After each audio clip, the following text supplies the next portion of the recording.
Hello everybody and welcome to No Frills. In this series, I play a Steam-free weekend game and give my review at the end. Today we're playing Hood, Outlaws, and Legends. There are 3 modes in Hood: Practice Mode, PvE, and PvP. When you first launch the game, you will receive a one-time practice tutorial in which you will use all the original characters for a brief amount of time. This leaves the tutorial feeling really scattered. After the tutorial, you get plopped into your lobby, and at this point, you have the option to see daily missions, character perks, change your character, and change cosmetics.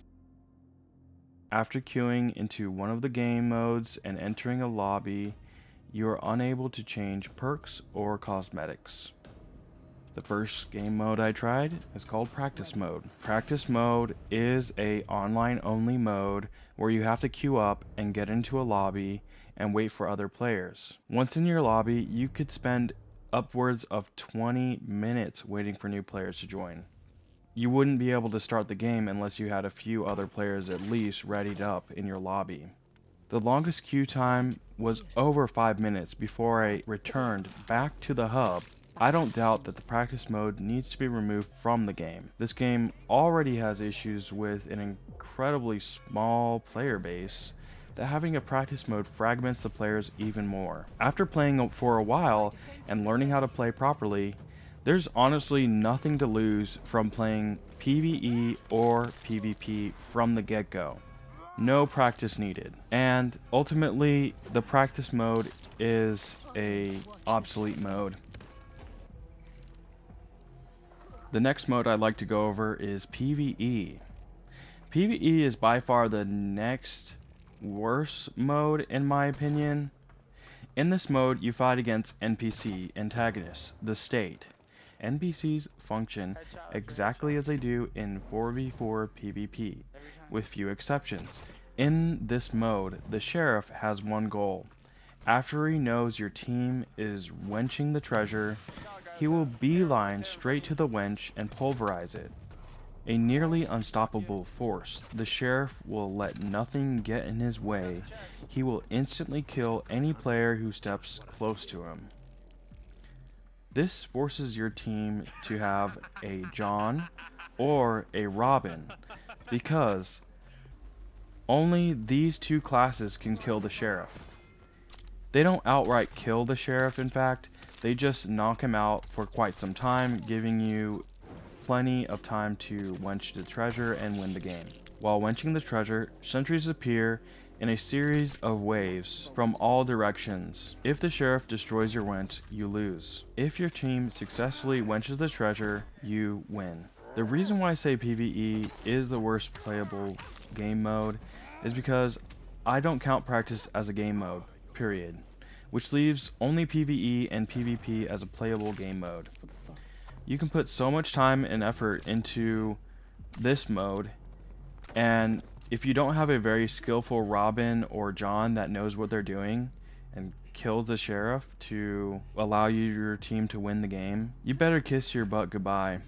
You are going to lose, because you cannot stop the sheriff. The alternative that I've seen when a team doesn't have a John or a Robin, one player will take the sheriff away from the wench as far as possible, nearly to the end of the opposite side of the map. Once that's accomplished, that team member will notify his teammates that it's okay to set the treasure and wench the treasure. Once that's done, the sheriff will automatically turn around and start going straight towards the treasure.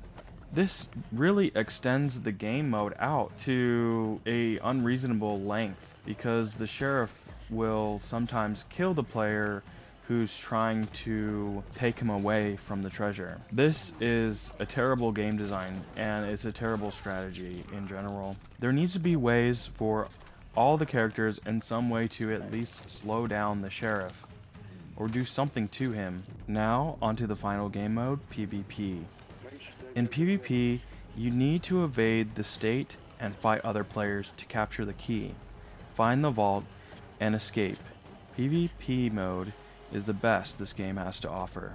There's a lot of knowledge, timing, and skill that goes into hiding from the state and killing the enemy players. You must strategically capture points to spawn in a better location and prevent your enemy team from spawning in an advantageous location. This game has been around for quite some time now, and there are players that understand the mechanics of the game way better than any new player possibly could. And unfortunately, you're very likely to join 4 players that are veterans and know what they're doing versus your random team. If you're up for the challenge and you communicate in this game, you may meet someone who's nice enough to teach you mechanics and strategies to help you have a better experience. This game reminds me of a very old Square Enix game that only had PvP. It was called Nosgoth. It basically had a class system similar to this game. It was third person, similar to this game. Sadly, the Nosgoth game was eventually canceled by Square Enix. At this point, it's a dead game.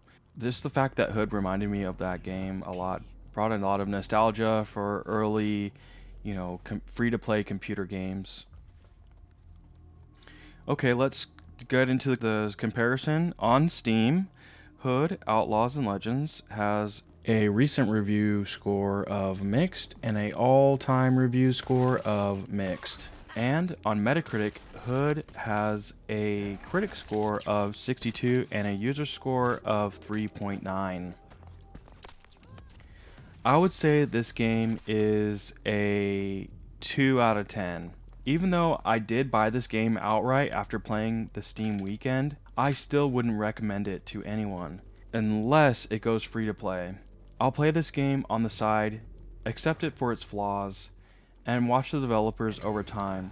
However, I don't think that this game will be an experience everyone would love.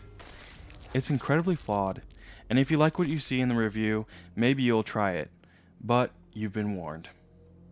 Thank you for watching.